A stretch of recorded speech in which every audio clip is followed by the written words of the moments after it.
Hello everyone. Xia Kaiping, the Queen of the Underworld. Xia Kaiping, known as the Queen of the Underworld, was an untouchable figure in Chongqing until her subordinates attacked a detective. She even kept 16 young men to satisfy her personal desires. Her life was truly reminiscent of a modern-day Wu Zetian. Xia Kaiping was born on February 16, 1963, in Jinfeng Village, Zhilongpo District, Chongqing. Her father was an ordinary civil servant, while her mother was a housewife who worked on their small farm. She had 2 older brothers and a younger brother. At that time, their family of 6 relied solely on their father's meager salary, making life extremely difficult. As her children grew up, Kaiping's parents became increasingly concerned and sought to arrange a marriage for her. The man they introduced was Wen Bing, a worker at a local fertilizer factory. Although Wen Bing was of small stature, he had a pleasant appearance, which satisfied Kaiping, as she had high standards for looks. Thus, the two quickly became a couple and got married. Shortly after, they welcomed a lovely daughter into their family. With a child to care for, Kaiping's life became busier. Besides working, she had to take care of her daughter and prepare meals for the family. She became a devoted wife and mother, and the 3 of them lived in a small 60-square-meter apartment. Though they were not wealthy, their life was stable and happy. Kaiping once thought her life would remain peaceful. However, an unexpected event changed everything. The catalyst for this drastic shift was her husband's older brother, Wen Chong. Unlike Wen Bing, who was just a factory worker, Wen Chong was an exceptional officer in the police force. He frequently worked on high-profile cases and rose quickly through the ranks. By 1992, he had been promoted to deputy director of the Chongqing Public Security Bureau. Seeing her brother-in-law's rise in power, Kaiping had an idea. She could leverage this connection to secure a better job. She immediately sought Wen Chong's help to transfer her to a more lucrative position. After some negotiations, Wen Chong managed to get her a role at the tax bureau in Yuzhong District. This move marked the beginning of a completely new chapter in her life. At first, Kaiping behaved normally at her new job. However, as her colleagues learned that she was the deputy police chief's sister-in-law, they began to curry favor with her. She relished the special treatment and soon realized the true value of connections and power. During this time, she observed others frequenting high-end clubs, enjoying gourmet meals, and wearing luxury brands. Her personality began to change. She longed for wealth and an extravagant lifestyle. This desire ignited her thirst for money. 6 months later, Kaiping opened a hot pot restaurant in Shapingba District. She worked tirelessly, juggling her day job and running the restaurant in the evenings. As the business flourished, she felt immense satisfaction. However, one day, just as she was about to count her earnings, her supervisor arrived to inform her that the restaurant had to be shut down. Furious but pragmatic, she decided to comply. Though disappointed, she struggled to find another viable opportunity. Out of boredom, she started learning how to gamble from her husband. Unexpectedly, she became addicted, unable to stop. Soon, she was known as one of the most notorious gamblers in her workplace. Every month, aside from daily expenses, nearly all her salary went into gambling. Winning meant temporary financial relief, but losing meant her family had to struggle for their next meal. The rise of an underworld queen. In 2000, Kaiping had a bold idea to open an illegal gambling den. She believed that while gamblers could either win big or lose everything overnight, the house always profited. With the advantages she had, she saw this as a golden opportunity that others could only dream of. It was a quick and easy way to amass wealth with little risk. Determined, she quit her stable job and partnered with her friends to open a casino at Baiyin Resort in Bishan. The gambling house quickly became her primary source of income, collecting a 5% rake from every game. This ensured that she always made a profit without ever losing money. Each payout amounted to thousands, sometimes even tens of thousands of yuan. Encouraged by her initial success, she expanded her operations, establishing an underground high-end casino in the basement of Chongbin Road. To maintain strict control over her operations, she implemented rigorous rules. Casino shareholders had to take turns acting as dealers and participating in the games. They were only allowed to stop playing after losing at least 20,000 yuan. If there were not enough customers, the shareholders had to participate regardless. Additionally, all customers had to verify their identities before entering. Anyone who was not a regular had to be approved by a shareholder or a longtime player. Under Taiping's strict oversight, her gambling empire flourished. However, as her business expanded, so did the jealousy and scrutiny from competitors and law enforcement. On the early morning of November 29, 2005, the Yuzhong District Public Security Bureau received a tip-off about a large-scale illegal casino operating on Chongbin Road. In response, the police launched a surprise raid with over 200 officers. They seized 25 slot machines, a large number of playing cards, and various gambling equipment. A total of 103 individuals were arrested, and 350,000 yuan in betting money was confiscated. After further investigation, it was confirmed that the casino was run by Taiping and 4 other partners. The fall of a crime lord. In April 2006, Xia Kaiping was sentenced to 5 months in prison for illegal gambling by the Yuzhong District People's Court.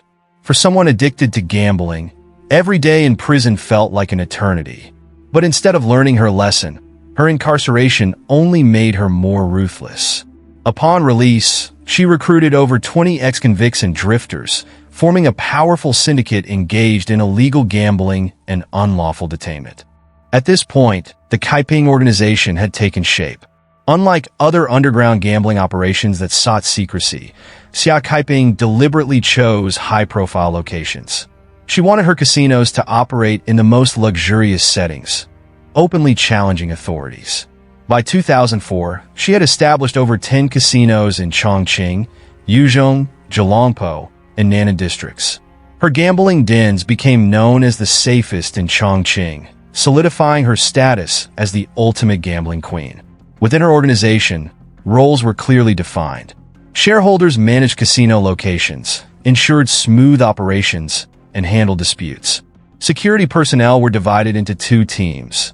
External guards liaised with authorities to prevent raids, while internal guards maintained order within the casino. There were also bait players whose job was to entice new gamblers. Additionally, logistics staff handled food, lodging, and cleaning services for customers. With this structured system, Kaiping established an iron grip on the underworld gambling scene. To keep players loyal, she introduced a special service, offering free diluted alcoholic beverages. This ensured gamblers stayed intoxicated and engaged for longer periods, increasing the casino's profits. Her firm and ruthless nature was key to her success. She once set a rule: "You can owe me money, but you can only gamble at my casino." One gambler, Jin Yudong, ignored her rule and gambled elsewhere after borrowing money from her. When Kaiping found out, she immediately ordered her men to capture and beat him. He was then locked up for 16 hours until his friend paid 10,000 yuan to secure his release. For those who posed a threat to her casino business, Ping was even more ruthless.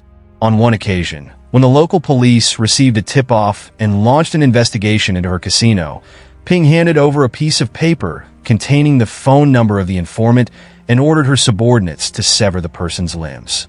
This level of cruelty instilled fear in many. Not only gamblers and rivals, but even law enforcement officers were beyond Ping's control. In August 2008, an undercover police officer was conducting a covert operation at her casino when he was discovered. Ping immediately summoned her henchmen, who brutally beat the officer and detained him for over 6 hours. Afterward, they stuffed him into a sack and dumped him at a construction site dozens of kilometers away from the casino. Furthermore, Ping was shielded by Wen Chong, her brother-in-law, who provided protection for her casino operations. In return, she repaid Chong with large bribes. These funds were used directly or indirectly by Chong to buy influence, manipulate authorities, and assist various businesses and entrepreneurs in bypassing legal restrictions. The rise and fall of Chongqing's crime queen. According to unofficial statistics, between January 2005 and July 2009, Ping's criminal gang had established gambling dens across 23 districts of Chongqing, operating over 80 illicit venues. After amassing hundreds of millions of yuan in illegal profits, Ping moved into a luxurious villa, donned designer outfits, and drove expensive cars. Once she was materially satisfied, she turned to seeking physical pleasures. In the spring of 2007, during a dinner at a seafood restaurant, Ping met a 26-year-old man named Luo Quan. He was intelligent, strong, and had a muscular physique that fueled Ping's fantasies. Moreover, Quan was a heavy drinker and a smooth talker, captivating Ping within just one meal. Despite their 20-year age gap, Quan had a face resembling that of a famous actor, which intrigued Ping. One needed money, while the other sought pleasure. Thus, they quickly became a well-matched pair. From that moment on, Quan became Ping's close lover, frequently accompanying her to gambling dens. This new lifestyle brought Ping immense happiness, making her feel like a rejuvenated woman. To please her young lover, she was incredibly generous to Quan. She gave him 80,000 yuan for shopping and spent another 160,000 yuan to open a hair salon on Shapingba Pedestrian Street. She even entrusted Quan with managing some of her gambling operations. Shockingly, Quan was only one of Ping's 16 young lovers. Beyond Quan, she had 15 other men to satisfy her desires. Ping's life resembled that of a modern-day Wu Zetian. She not only showered them with money, but also bought them houses and cars, even helping them build their careers. This extravagant generosity made many men fiercely pursue her. However, since she still relied on the influence of her husband, Wen Chang, for her business dealings, she couldn't afford to be too blatant about her affairs.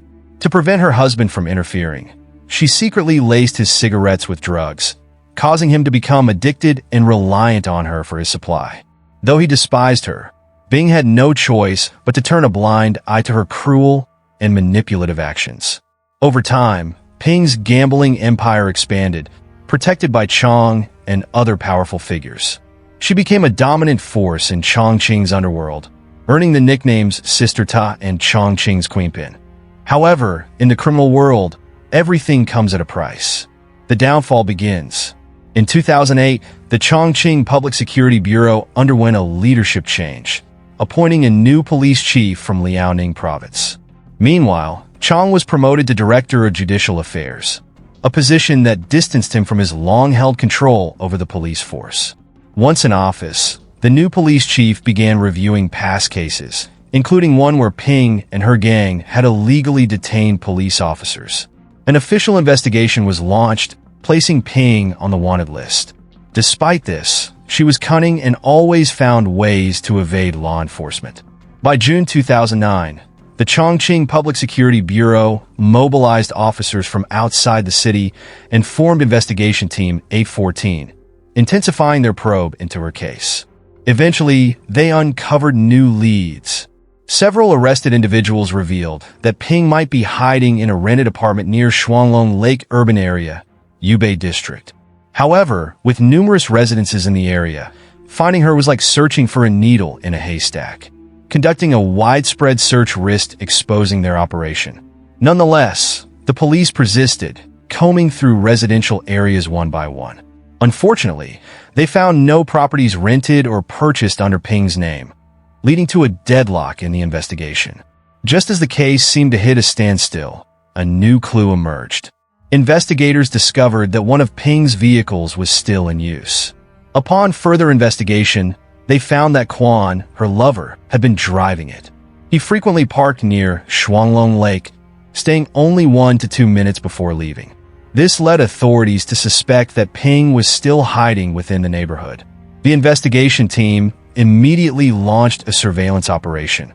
On the evening of July 13th, after days of monitoring, officers finally spotted the vehicle they had been searching for. They swiftly surrounded it. Upon lowering the car's windows, they confirmed that the driver was indeed Ping, the wanted criminal. Shortly after, law enforcement apprehended other members of Ping's gang. During her interrogation, Ping did not deny her crimes, but expressed deep regret. She admitted that since becoming a fugitive, she had constantly changed her hiding places, even traveling outside the province. However, life on the run was plagued by fear. She had considered surrendering multiple times, but lost the courage whenever she recalled her crimes. The verdict. On October 3, 2009, the 5th Intermediate People's Court of Chongqing prosecuted Ping and 22 other individuals for organizing and leading a criminal gang, operating illegal gambling dens, unlawful detention, and facilitating drug use. Ultimately, the court sentenced Ping to 18 years in prison, confiscated all her personal assets, and imposed a 1.02 million yuan fine. Luo Quan, her lover, received a 4-year and 6-month prison sentence along with a 200,000 yuan fine. Other gang members were also given corresponding sentences. The case didn't end there. With Ping's arrest, her umbrella of protection, Wen Chong, was also taken down. In August 2009, Chong was detained for investigation upon returning from a business trip to Beijing. By September, he was officially arrested on charges of bribery, shielding criminal organizations, and rape. In 2010, he was sentenced to death by lethal injection. A grim reminder. The case of Xia Kaiping is not just a story of moral corruption under the temptations of wealth and power. It is a stark lesson on the consequences of exploiting relationships for illegal gains. Her rapid ascent came with unimaginable repercussions. More importantly, the case exposed the deep-rooted corruption within the legal system. Chong not only protected his sister-in-law, but also shielded numerous other criminal organizations, including businesses that openly operated outside the law in a centrally governed city of over 30 million people. Now that the case has reached its conclusion, what are your thoughts on Ping, the crime queen of Chongqing?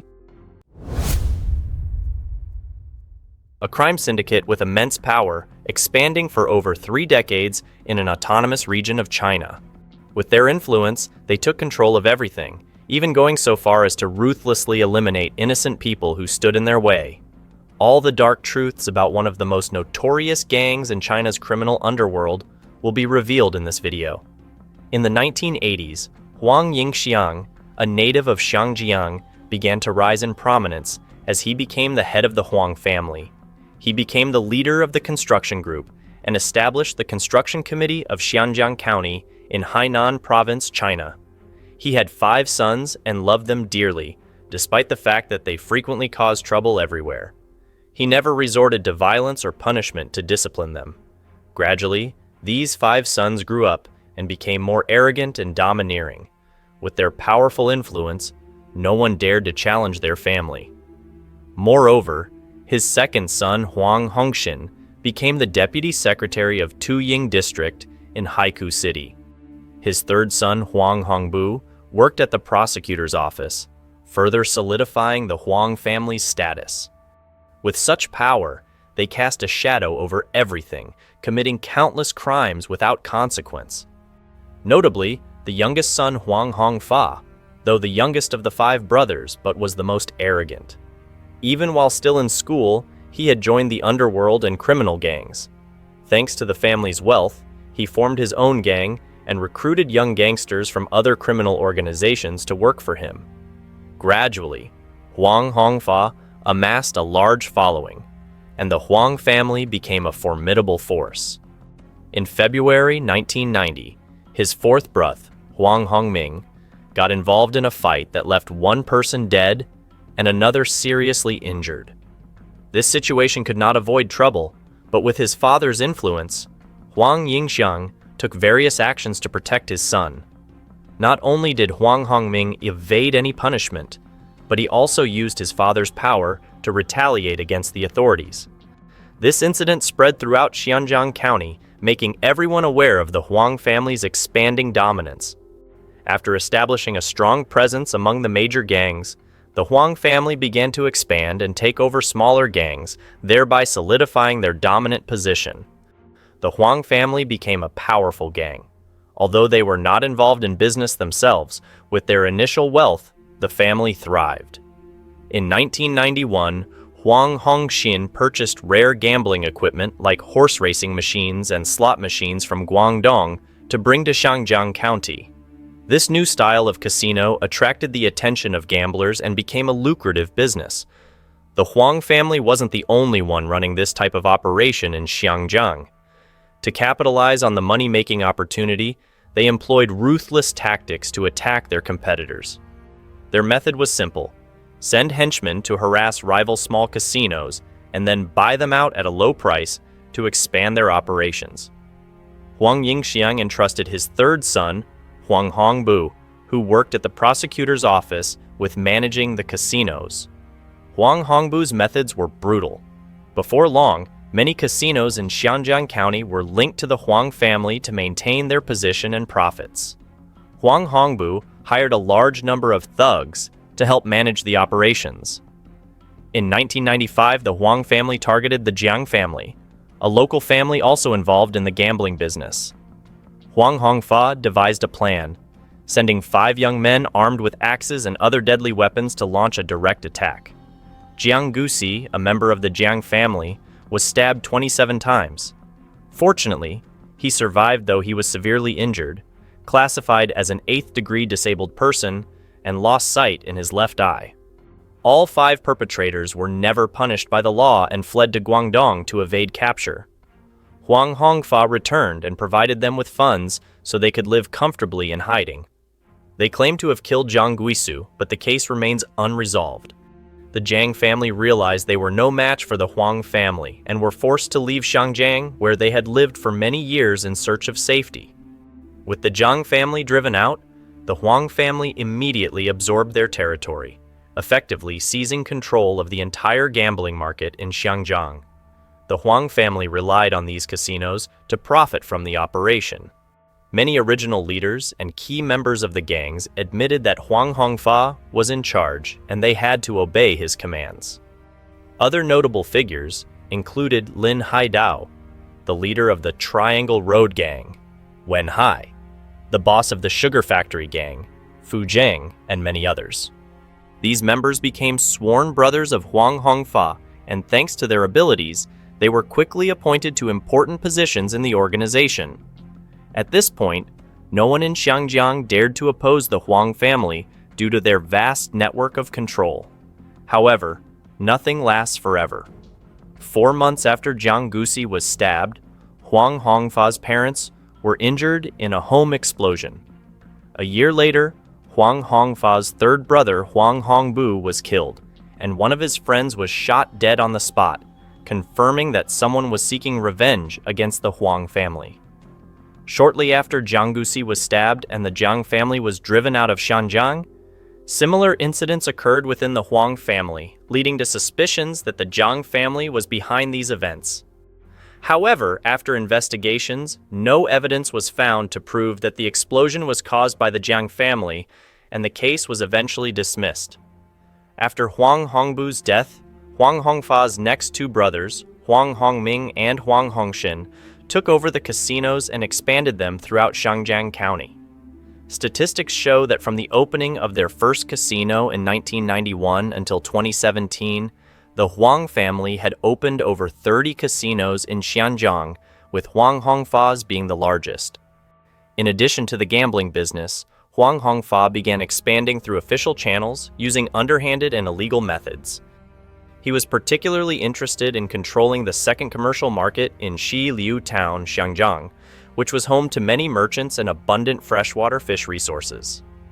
Li Danhua had been operating a freshwater fish business at the second commercial market since the 1990s, and after more than a decade of development, it had become a successful enterprise.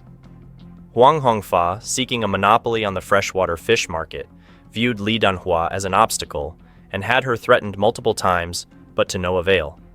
As a result, Huang Hongfa targeted Li Danhua's son, Shi Shengtuan, a 3rd-year student. On Saturday, September 16, 2000, Shi Shengtuan, then 17 years old, skipped school and went out with friends. 2 of Huang Hongfa's subordinates lured Shi to a remote location and assaulted him.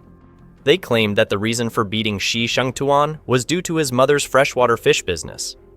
Shi tried to escape and run, but they pursued him relentlessly. One of Huang Hongfa's subordinates stabbed Shi 7 times, causing fatal injuries. Before passing away, Shi grasped his mother's hand tightly and told her how he had been threatened and that they intended to target his 2 younger siblings as well. Li Danhua was devastated by the loss of her son and understood that Huang Hongfa was untouchable in Xianjiang. In fact, the locals had nicknamed him Secretary Huang, with some even saying that Huang Hongfa was the secretary of Xianjiang. During the day, He acted as the de facto leader of the party, but by night he ruled over the entire Xiangjiang area. To ensure the safety of her two remaining children, Li Danhua decided to leave the freshwater fish business. She sent her two children abroad for their education and instructed them never to return to Xiangjiang. However, Li Danhua and her husband did not leave, as they still wanted to seek justice for their deceased son. They filed complaints and traveled through various cities and districts in search of justice. Eventually, one of Huang Hongfa's subordinates, Chen Jiang, surrendered, but Liu Yuexing, the one who stabbed Xi Shengtuan, was not arrested until 9 years later, when he was caught for theft in Haikou. Throughout the process of seeking justice, Li Danhua and her husband did not dare to openly accuse Huang Hongfa, despite knowing that he and his close friend Wen Hai were the masterminds behind the crime. Li Danhua knew that even if she filed charges, she couldn't touch them as they were infamous for their cruelty and dominance. The name Huang Hongfa became taboo in Xiangjiang and throughout Chinese society at the time. If anyone went after him, they would undoubtedly face trouble or worse, meet an unjust death. Not only did Li Danhua's family become his victims, but the Huang family also summoned hundreds of thugs to seize control of the second market in Xiliu town. Urchants who refused their demands were threatened, beaten, and verbally abused, leading to many violent confrontations. The Huang family succeeded in controlling the market through illegal means. The people left helpless, dared not resist their oppression.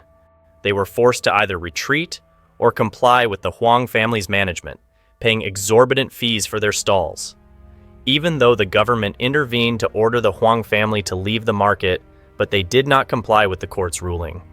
Instead, they sent over 100 thugs to attack and destroy the market, injuring many people. Even the director of the court enforcement agency handling the case was threatened for over a year. Besides its abundant freshwater fish resources, Xiangjiang was also blessed with the largest iron ore mine in China. After gaining control of the market, Huang Hongfa didn't stop at freshwater fish, but also turned to the iron ore business. On December 20th, 2000, he established Hongqi Industrial Company Limited. Although the company appeared legitimate, but in reality, all its activities were illegal. They used legal loopholes to gain access to Shangjiang Xiliu Iron Mine, the largest iron mine in China. Huang Hongfa had no legal rights to mine, but he found a way. He bought iron ore and resold it, hiring employees from Hainan Iron and Steel Company to act as the company's general managers. Huang Hongfa then leveraged his family's financial backing to bribe security personnel and corrupt staff at Hainan Iron and Steel Company, enabling him to conduct parallel smuggling. Every time they passed through a checkpoint, a portion of the iron ore was skimmed off. This embezzlement was a form of stealing national assets. It is estimated that through this method, Huang Hongfa illegally earned at least tens of millions of yuan. The contract was for only 10,000 tons, but it was inflated to 50,000 tons. How could he not make money from that? Of course, Huang Hongfa eventually realized that illegal assets would one day become a threat to him, so he started working for his own protection. He purchased the Saha cement plant in Hainan province for 19.7 million yuan to establish the Saha cement branch of Xiangjiang Hongqi Industrial Company. Limited after becoming chairman, Huang Hongfa continued to assign the former plant director to manage it. Together, they used legal means to carry out illegal activities, using part of the plant's profits to develop and expand their underground organization. The Huang family established an illegal monopoly on sand and gravel mining to sell concrete in Xiangjiang County. They created an industrial chain beyond the major industries in Xiangjiang. The Huang family's profits didn't just come from waste recycling. The entertainment industry, fireworks, civil construction, motorcycle sales, and many other sectors, they also included a variety of other businesses. Naturally, this led to many enemies. To protect his illegal assets, Huang Hongfa upgraded his gang by building a base near his home, where he raised a large number of tough henchmen. Additionally, he hired combat instructors to provide special training for his subordinates. To manage the large number of thugs, the Huang family implemented clear rules and regulations. To strengthen organizational cohesion and loyalty, Huang Hongfa used part of the profits from the Saha cement plant to subsidize his subordinates monthly. Members received wages, social insurance, and allowances. If any members committed crimes, the organization would arrange for their escape. If convicted, the group would attempt to reduce their sentences or avoid punishment after their release. The members were financially supported and provided with jobs, and this comprehensive service allowed a large number of people to join the Huang family's gang. In an effort to clean up his image, Huang Hongfa decided to manage the entire family's industries through corporate oversight. He continuously worked at dozens of companies established in Xianjiang, Haikou, and other locations. These industries included mining, real estate, pawn shops, entertainment, catering, and many others. After these activities, Huang Hongfa transformed into a legitimate businessman. At that time, the Huang family became the dominant force in Xianjiang after gaining control over a significant amount of wealth and social resources. The family began to interfere with or illegally control many industries in the Xianjiang area, either through shareholding or directly engaging in operations. By then, everyone in Xianjiang knew the rules, and Huang Hongfa was regarded as the king of Xianjiang. He became the ultimate decision-maker there. The first thing anyone wanting to do business in Xianjiang had to do wasn't to apply for a business license, but to get Huang Hongfa's approval. In June 2008, Huang Hongfa's cousin, Li Xiangguang, established Xianjiang Hongwen Resource Recycling Company. The goal of this company was to monopolize the entire waste recycling industry in Xianjiang. Of course, this was only possible due to Huang Hongfa's power.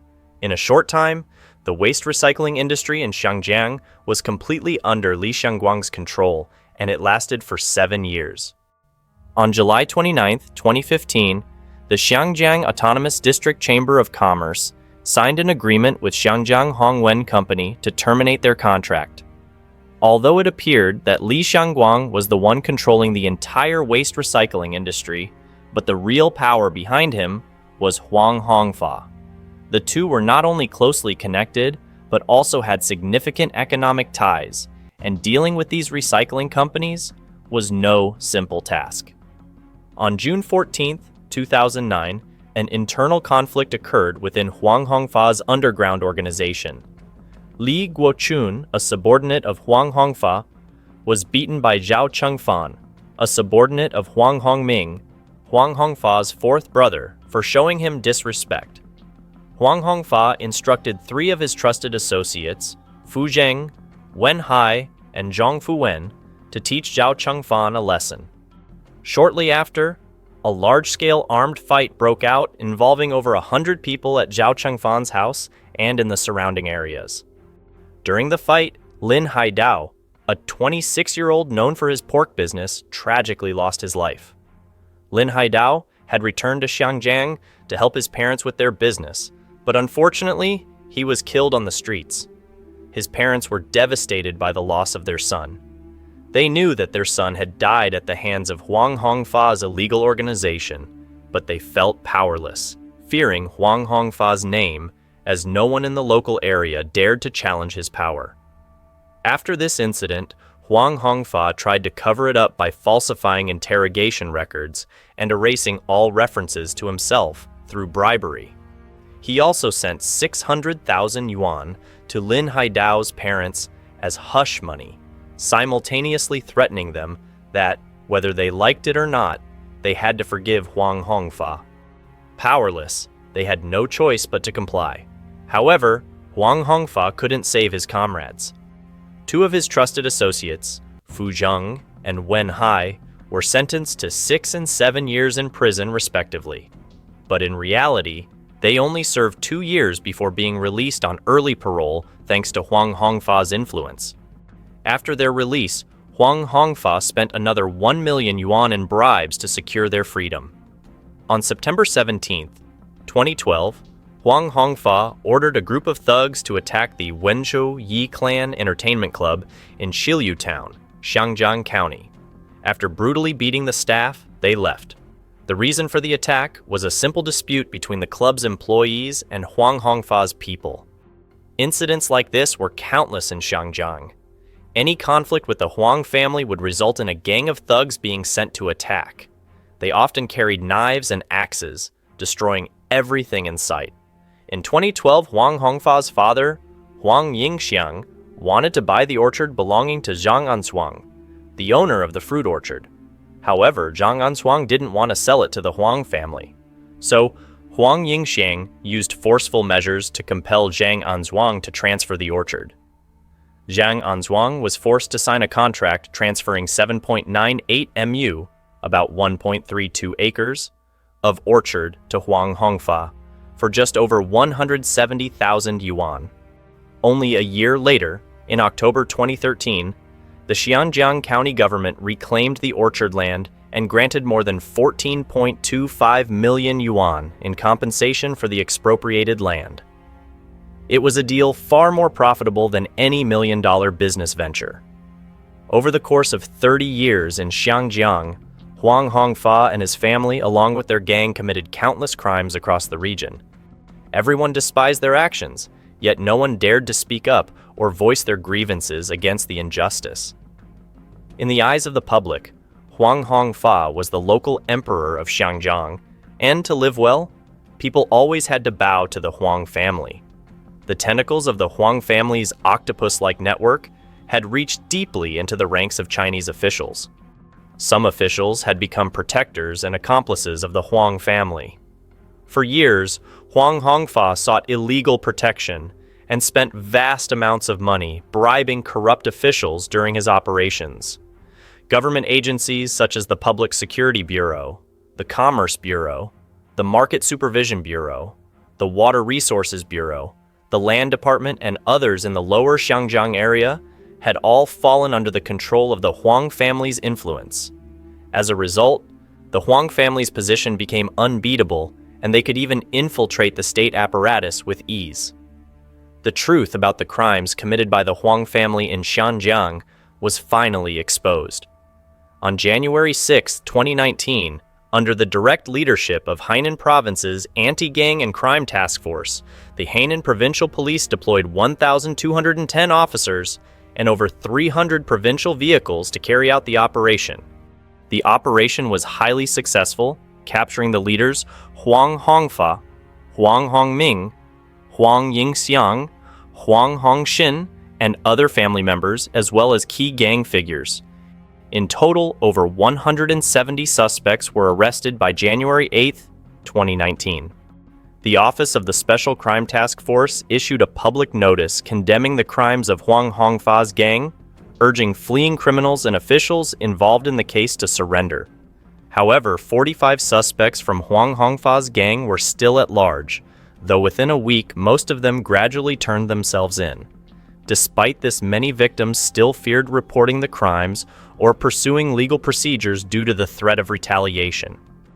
On April 23, 2019, the Hainan Provincial Anti-Crime Task Force decided to demolish the illegally built Lanjin building belonging to Huang Hongfa in Xianjiang to demonstrate their determination to crack down on crime and restore the credibility of the local government and judicial agencies. During that time, the task force received numerous reports from the public. The crimes committed by Huang Hongfa's criminal organization over the past 30 years were so despicable that they required trucks to transport the evidence. When the police delivered the case files to the prosecution office, over 1,000 case files were piled onto trucks. The amount of illegally obtained assets was as terrifying as a small mountain, with even more assets yet to be seized. The total value of assets involved reached 2.53 billion yuan. Although Huang Hongfa's gang-related organization had been dismantled, but the trial process still posed significant challenges.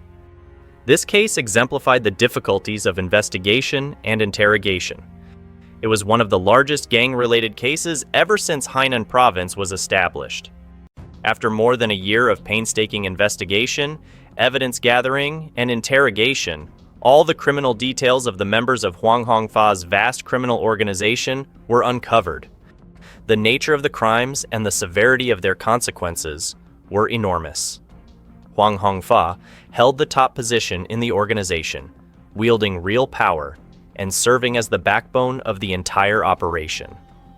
On November 22, 2019, the case was finally brought to trial.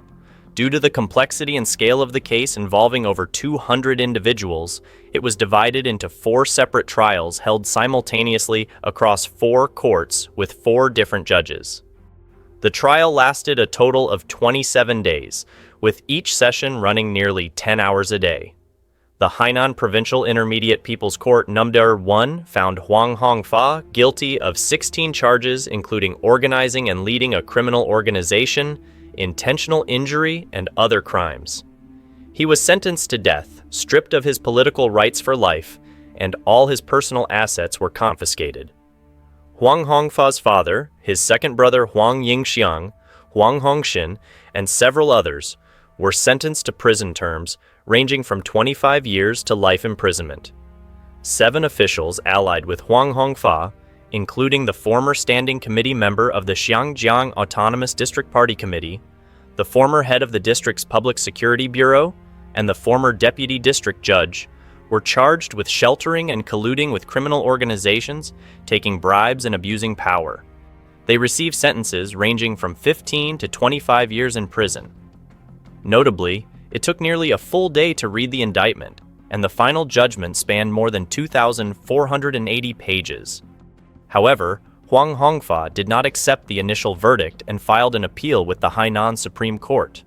The Hainan Provincial High People's Court upheld the original ruling and submitted the case to the Supreme People's Court for review according to legal procedures. On January 30th, 2020, the Supreme People's Court carried out the death sentence against Huang Hongfa in Xiangjiang County. This gang-related case, the largest in terms of participants, scope, and public attention since the establishment of Hainan Province, was finally resolved. The fight against gangs and organized crime has seen significant achievements over the past 3 years. Although the national 3-year special campaign against gangs and crime has officially ended, but it does not mean the crackdown on gangs and crime has ceased. Of course, evil is something that always exists alongside our lives. However, after all the negativity and darkness, what remains is hope. And with that hope, we can trust that as long as evil exists, it will always be eradicated by the good, until not a single trace remains. What do you think about this story? Feel free to leave your thoughts below in the comments for everyone to read. Don't forget to like and subscribe to support me. Thank you for watching. Goodbye.